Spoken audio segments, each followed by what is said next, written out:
நடிகர் விஜயகாந்த் இந்த பெயரை ரசிக்காதவர்களே இருக்க முடியாது. சினிமாவில் நுழைந்து தனக்கான தனித்த உடல் மொழி, ஸ்டைல், வசன உச்சரிப்பு, நடிப்பு என அனைத்திலும் முத்திரை பதித்தவர். நடிகர் ரஜினிகாந்த், கமல்ஹாசன் ஆகியோர் பீக்கில் இருந்த போது சினிமாவுக்குள் நுழைந்து தனக்கென தனி ரசிகர் படை சாம்ராஜ்யத்தையே உருவாக்கியவர். அவ்வாறு அவர் செய்தது சாதாரண விஷயம் இல்லை என்பது பலரும் ஒத்துக்கொண்ட உண்மை. தொடர்ந்து சிகிச்சை பெற்று வந்த அவர் அரசியலில் இருந்து ஒதுங்கி முழு ஓய்வு பெற்றார். பிறகு உடல்நலக்குறைவால் மருத்துவமனையில் அனுமதிக்கப்பட்டிருந்த அவர் கடந்த வருடம் உயிரிழந்தார். இதற்கிடையே நடிகர் விஜயகாந்தின் மகன்களில் ஒருவரான விஜய் பிரபாகரனுக்கு சில வருடங்களுக்கு முன்பு திருமண நிச்சயதார்த்தம் நடந்தது. ஆனால் திருமணம் நடக்கவில்லை. நடிகர் விஜயகாந்தின் உடல்நிலை தொடர்ந்து மோசமானதால் தான் அவரது திருமணம் நடக்கவில்லை என்று கூறப்பட்டது. இந்த சூழலில் விஜய் பிரபாகரன் திருமணம் எப்போது நடக்கும் என்ற தகவல் வெளியாகி இருக்கிறது. அதன்படி நடிகர் விஜயகாந்தின் முதலாம் ஆண்டு நினைவு தினம் முடிந்த பிறகு பிரபாகரனின் திருமணம் நடக்கும் என்று கூறப்படுகிறது. அதாவது அடுத்த மாதம் திருமணம் நடக்க இருப்பதாக தகவல் வெளியாகியுள்ளது.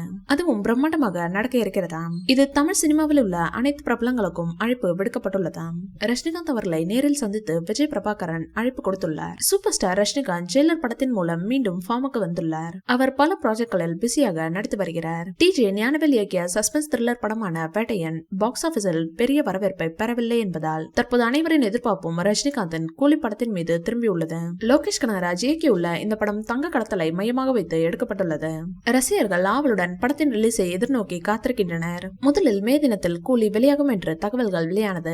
எனினும் இப்படத்தின் பணிகள் இன்னும் முடிவடையாத காரணத்தால் கூலி திரைப்படத்தின் ரிலீஸ் தேதி தீபாவளிக்கு மாற்றப்பட்டுள்ளது. பண்டிகை காலத்தில் அதிக வசூல் கிடைக்கும் என்பதால் படக்குழு இந்த முடிவை எடுத்துள்ளதாக தெரிகிறது. ரஜினிகாந்தின் உடல்நிலை மற்றும் பிற காரணங்களால் சிறிது இடைவெளிக்கு பிறகு படப்பிடிப்பு மீண்டும் படக்குழு தொடங்கியுள்ளது. ரஜினிகாந்த் கூலி படத்தில் தங்க கடத்தல்காரராக நடிப்பதாக கூறப்படுகிறது. இந்த வீடியோ பிடிச்சிருந்தா லைக் பண்ணுங்க, ஷேர் பண்ணுங்க. மேலும் ரஜினி சார் பற்றிய தகவல்களுக்கு எங்க சேனலை சப்ஸ்கிரைப் பண்ணுங்க.